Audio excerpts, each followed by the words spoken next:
اللہ جس کا چاہتا ہے رزق فراخ کر دیتا ہے اور جس کا چاہتا ہے تنگ کر دیتا ہے،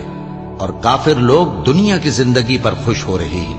اور دنیا کی زندگی آخرت کے مقابلے میں بہت تھوڑا سامان ہے۔ اور کافر کہتے ہیں کہ اس پیغمبر پر اس کے پروردگار کی طرف سے کوئی نشانی کیوں نازل نہیں ہوئی؟ کہہ دو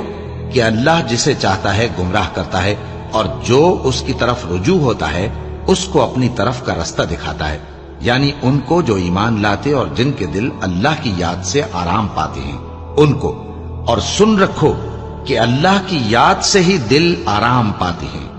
جو لوگ ایمان لائے اور عمل نیک کیے ان کے لیے خوشحالی اور عمدہ ٹھکانہ ہے۔ جس طرح ہم پہلے پیغمبر بھیجتے رہے ہیں اسی طرح اے نبی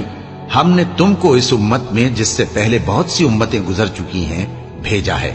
تاکہ تم ان کو وہ کتاب جو ہم نے تمہاری